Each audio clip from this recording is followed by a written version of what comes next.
Pada kali ini gue akan menceritakan film yang ramai banget lah kemarin. Film ini berjudul agak lain. Film horor komedian ini menceritakan upaya mewujudkan mimpi untuk mengubah nasib. 4 sahabat penjaga rumah hantu di pasar malam mencari cara baru untuk menakut-nakuti para pengunjung agar terhindar dari kebangkrutan. Sayang usaha Bene, Jekyll, Boris, dan Oki justru berujung pada kematian salah satu pengunjung mereka. Karena panik, mereka mengubur korban di rumah hantu tersebut.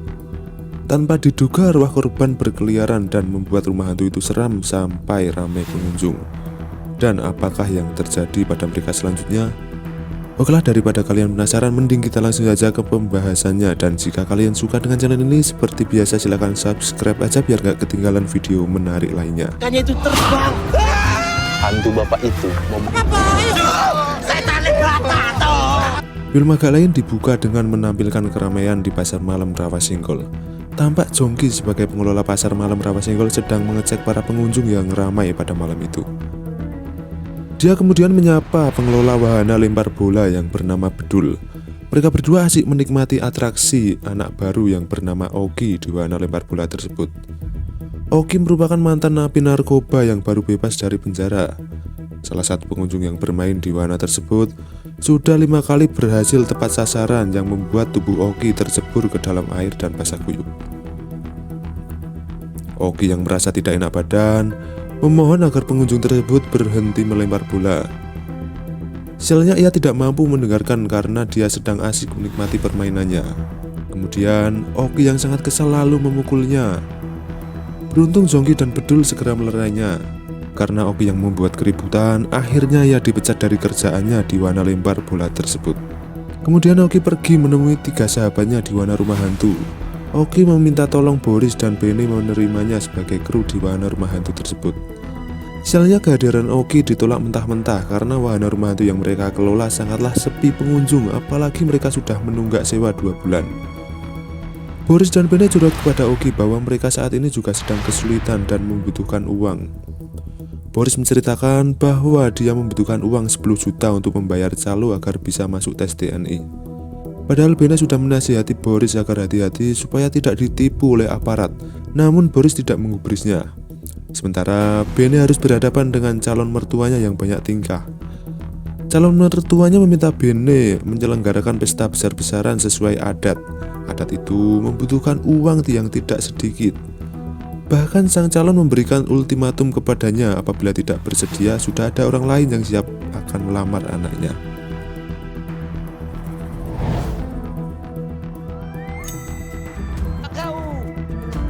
Di tengah pembicaraan, Jekyll muncul menggunakan baju koko dan sarung. Oki melihat perubahan Jekyll yang alim membuat Oki salut kepada Jekyll. Apalagi Jekyll yang selama ini dikenal suka berjudi, sekarang Jekyll sangat rajin ke masjid membuat Oki semakin takjub. Namun tidak sesuai ekspektasi. Ternyata Jekyll memiliki alasan lainnya. Jekyll sengaja nongkrong di masjid agar para preman tidak menagih hutang padanya. Apaan? Brokatnya banyak banget. Tadi udah hitungin ya. Ada kali 17. Kemudian Marlina sebagai petugas tiket wahana rumah hantu masuk ke dalam ruang ganti untuk mengabarkan mereka bahwa ada pengunjung yang akan datang. Tampak Marlina sangat shock melihat keberadaan Oki di sana. Kocaknya lagi, Marlina malah berkata, bukannya Oki sudah dihukum pancung. Sontak saja Oki sangat terkejut mendengar ucapan Marlina.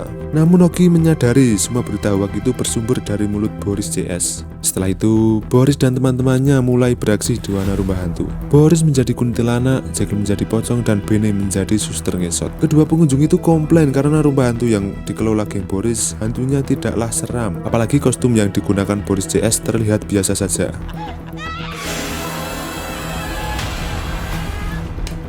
Justru mereka dibuat ketakutan setelah melihat kepala Oki yang nongol di jendela secara tiba-tiba. Maka dari itu, Oki mengeluh tentang keberadaan rumah hantu mereka yang tidaklah seram sama sekali. Kemudian Oki mengutarakan idenya kepada 3 sahabatnya bahwa perlu mendekorasi dan merenovasi ulang rumah hantu yang mereka kelola saat ini. Sayangnya mereka tidaklah memiliki modal sama sekali. dari mana? Setelah itu, Oki pulang ke rumah. Terlihat mama Oki sedang sakit parah. Oki dan adiknya tidak memiliki uang sepeser pun. Lantas mama minta Oki untuk mempersiapkan makamnya sebelum dia mati. Sontak saja Oki sangat sedih mendengar perkataan sang emak. Kemudian Oki mengambil pakaian di lemari untuk menggantikan baju si emak. Tak sengaja Oki melihat sertifikat tanah di sana. Di sanalah muncul ide gila Oki.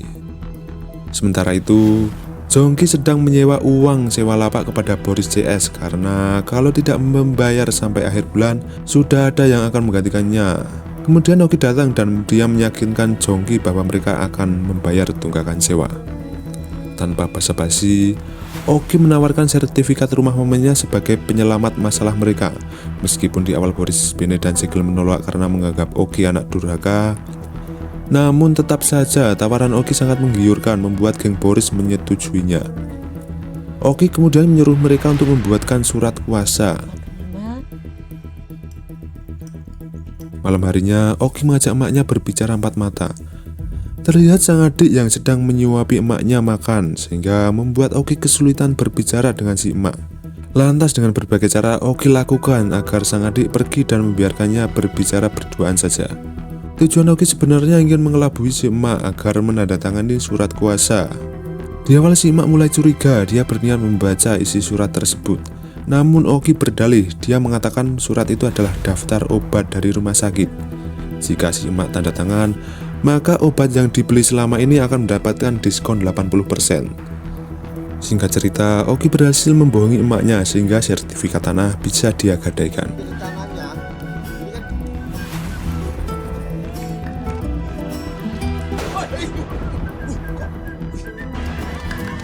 Nah, ini bonnya ya. Kemudian Oki dan Boris CS mulai merenovasi wahana rumah hantu hingga akhirnya rumah hantu geng Boris resmi dibuka. Pada malam itu, om-om yang bernama Pak Basuki janjian bersama selingkuhannya yang bernama Intan di pasar malam Rawa Singgol. Intan dan Pak Basuki sedang berpacaran sembari berkeliling pasar malam. Tiba-tiba istri Pak Basuki muncul di pasar malam tersebut, membuat mereka panik, lalu mereka berdua berpencar. Intan memberi ide agar Pak Basuki pergi ke wahana rumah hantu. Alhasil Pak Basuki menurut, dia pergi ke wahana rumah hantu untuk bersembunyi. Padahal ia memiliki riwayat penyakit jantung. Sebelum memasuki wahana rumah hantu, Pak Basuki membeli tiket kepada Marlina. Tak sengaja obatnya malah terjatuh. Sayangnya Pak Basuki tidak menyadarinya dan dia langsung masuk ke dalam ruangan.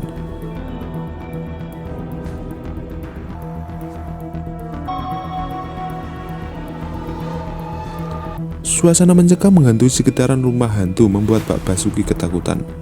Kemunculan geng Boris membuat Pak Basuki shock berat sehingga dia pingsan.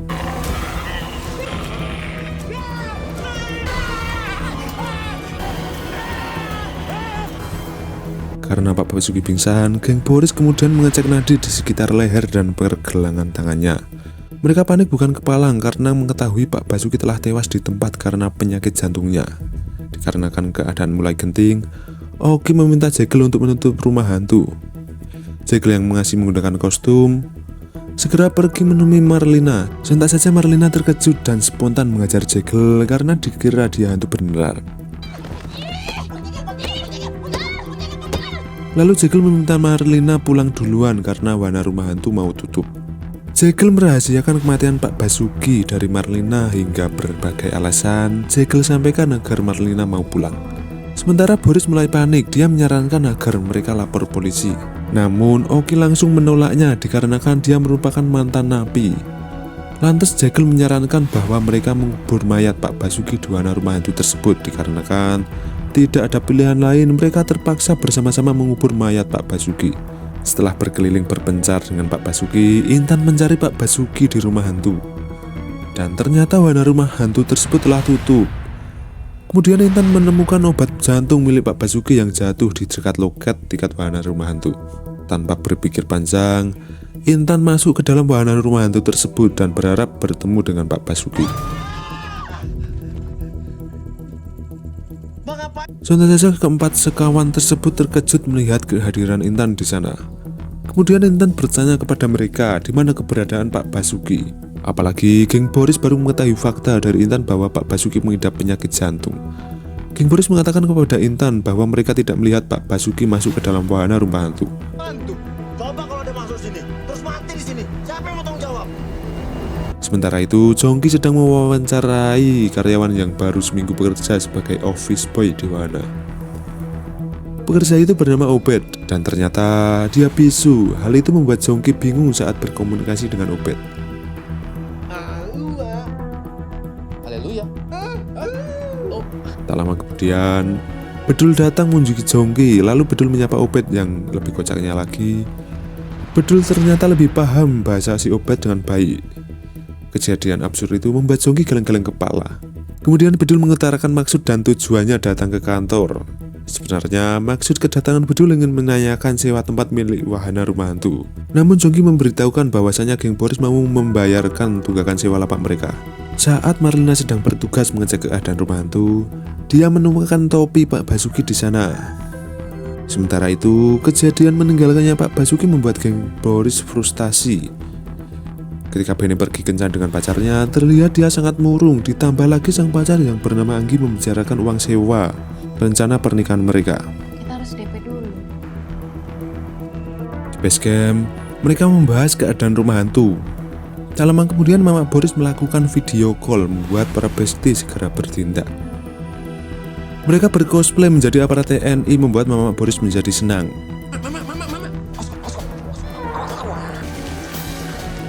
Belum bisa aku meninggalkan asrama, kan masih dinas, Ma. Ternyata selama ini Boris menipu keluarganya dengan mengatakan kalau dirinya adalah seorang tentara. Sebagai bukti akurat, Boris memerintahkan Jekyll dan Bene saling menampar.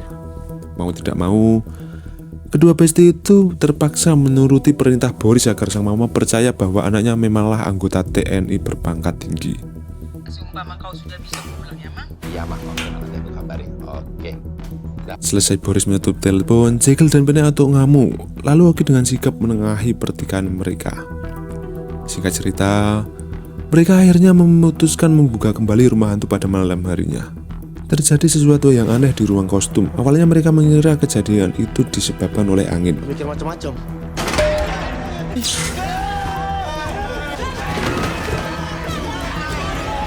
Mendadak Marlina masuk ke ruangan tersebut membuat ketakutan geng Boris menghilang.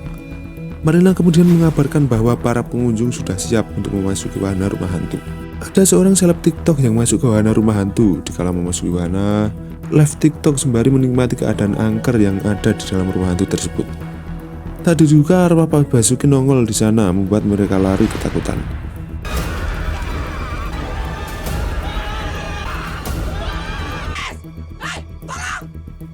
Setelah beberapa hari tidak ada kabar, istri Pak Basuki juga pergi ke kantor polisi untuk melaporkan bahwa suaminya telah menghilang. Sementara itu, geng Boris pada galau karena kemunculan hantu Pak Basuki di wahana. Jongki mengabarkan bahwa rumah hantu mereka saat ini telah ramai pengunjung sebab rumah hantu mereka viral di TikTok saat ada pengunjung yang live waktu itu. Jangan gitu, Bang. Harus tanggung jawab. Rumah hantu kita viral. Marlina segera menginformasikan kabar baik itu kepada geng Boris. Sontak saja mereka sangat auto semangat. Boris dan kawan-kawan mulai mencari keberadaan arwah Pak Basuki biar suasana wahana kembali angker. Berbagai cara mereka lakukan agar arwah Pak Basuki muncul kembali hingga akhirnya geng Boris memiliki ide gila. Mereka meminta Jekyll pipis di kuburan Pak Basuki. Tak terduga ide gila itu membuat suasana rumah hantu menjadi kembali angker. Mana bisa ditutup ini? Keangkeran rumah hantu itu membuat pengunjung semakin ramai. Alhasil membuat keadaan mereka menjadi lebih baik. Bene mampu membayar sewa gedung untuk acara nikahnya, namun lagi-lagi calon mertua meminta permintaan yang aneh. Hari-hari berlalu, suasana rumah hantu menjadi semakin ramai. Nasib baik mulai menghampiri 4 sekawan itu. Terlihat Jekyll berhasil membayar utang-utangnya pada rentenir, disusul Boris yang mampu membayar uang sogokan pada calo agar dirinya diterima menjadi anggota TNI. Namun keadaan Boris tidaklah terlalu mulus sebab si calo malah meminta uang tambahan 2 juta lagi. Sementara itu, Oki berhasil menebus kembali sertifikat milik emaknya dan dia juga berhasil membeli tanah untuk makam emaknya. Bagian dari perluasan makam ya, Mas. Oh, bukan, Mas. Kehidupan 4 sekawan itu berubah drastis dengan bermodalkan pipis di kuburan Pak Basuki membuat mereka menghasilkan banyak uang. Sayangnya kebaikan geng Boris tidaklah berlangsung lama. Karena berita hilangnya Pak Basuki yang merupakan caleg heboh di media. Begitu pula dengan Intan yang sedang menonton berita. Tampak Intan sangat stres karena Pak Basuki hilang tanpa jejak. Kemudian Intan melihat video tentang wahana rumah hantu yang lagi viral saat itu. Saat menonton video itu, tanpa sengaja Intan melihat topi Pak Basuki yang berada di wahana tersebut. Sementara itu geng Boris mulai gusar tentang berita kematian Pak Basuki yang telah ramai di TV. Mereka tampak panik. Tanpa diduga, banyak polisi masuk mengunjungi wahana rumah hantu. Udah datang aja polisi. Mereka mengira kehadiran polisi terkait dengan hilangnya Pak Basuki. Jegel seperti biasa segera melakukan ritual buang air kecil di kuburan seperti biasanya, namun pipisnya tidak keluar sebab perasaan Jegel saat ini sedang gusar. Alhasil aksi mereka tidaklah membuat Pak Polisi ketakutan. Pak Polisi tampak kecewa karena aksi geng Boris tidaklah seram. Ternyata kehadiran Pak Polisi untuk membuktikan keangkeran rumah hantu yang lagi viral di TikTok. Setelah itu, Tohar selaku komandan menghampiri Marlina. Tampak kedua insan itu saling jatuh cinta pada pandangan pertama. Iya Pak, saya juga sayang.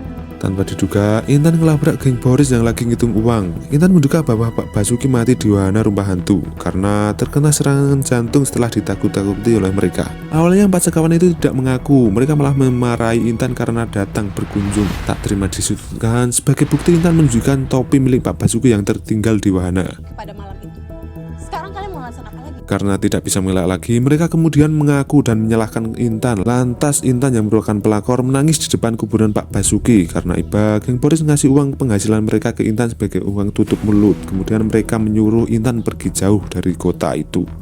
Mbak pergi yang jauh dari kota ini. Jangan pernah sekalipun menyebut lagi tentang rumah hantu ini. Mereka takut kalau Intan dikejar polisi sampai membawa-bawa nama rumah hantu. Tanpa disadari, Obed sedang menguping pembicaraan mereka dari luar. Permasalahan lainnya muncul ketika mengenai masalah sampah di rumah hantu yang begitu melimpah. Jongki komplain sampah di rumah hantu begitu banyak dan mengotori wahana sekitarnya. Tak lama kemudian, Obed datang di ruangan Jongki. Dia tampak ketakutan melihat para geng Boris. Setelah mereka pergi, Obed meminta Jongki menelepon polisi sebab Obed mengetahui kasus hilangnya Pak Basuki. Namun ternyata dari luar geng Boris menguping pembicaraan mereka. Sementara itu, di sisi lain Marlina dan Tohar sedang makan bareng. Mendadak Tohar mendapatkan info kalau Obed tahu informasi mengenai Pak Basuki. Masalah lain muncul saat geng Boris mengetahui kedekatan Marlina dan Tohar yang notabene-nya adalah polisi. Kau pacaran sama polisi itu? Baru deket aja sih. Malam harinya, geng Boris menghampiri Obed. Mereka ingin membujuk Obed agar tidak buka suara. Geng Boris berniat mau membantu Obed bersih-bersih wahana. Pas kawan itu bersiap-siap sambil membawa peralatan bersih-bersih. Namun Obed salah paham malah lari kocar-kacir karena ketakutan. Kemudian Obed naik biang lala agar menjauh dari geng Boris. Alhasil Obed malah terjatuh dari atas biang lala hingga tak sadarkan diri. Kemudian Jongki menemukan Obed yang sudah pingsan di tanah. Segera Obed dilarikan ke rumah sakit olehnya. Kemudian Tohal memanggil ahli bahasa isyarat untuk memeriksa Obed di rumah sakit. Sayangnya kondisi Obed tidaklah memungkinkan dia bersaksi. Di sisi lain, geng Boris sedang ribut karena kecelakaan yang menimpa Obed. Pertengkaran hebat itu terjadi antara Oki dan Bene. Alhasil, Bene ngomong asal-asalan membuat perasaan Oki terluka.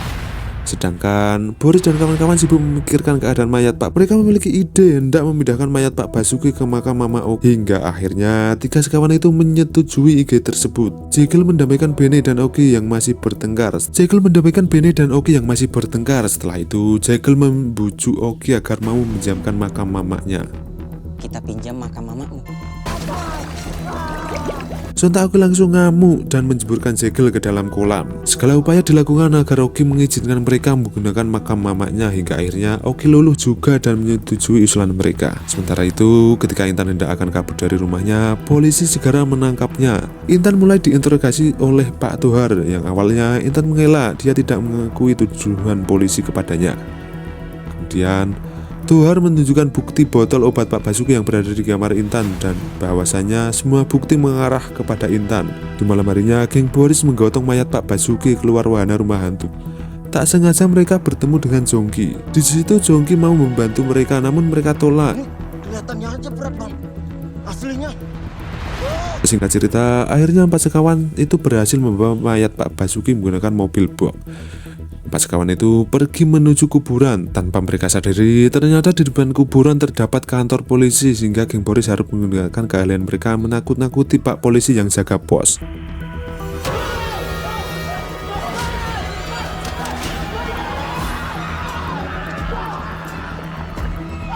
Sementara itu di sisi lain Tohar bersama anggotanya menggerebek rumah hantu disaksikan oleh Jongki. Di sana Tohar menemukan bekas kuburan Pak Basuki di dalam rumah hantu tersebut.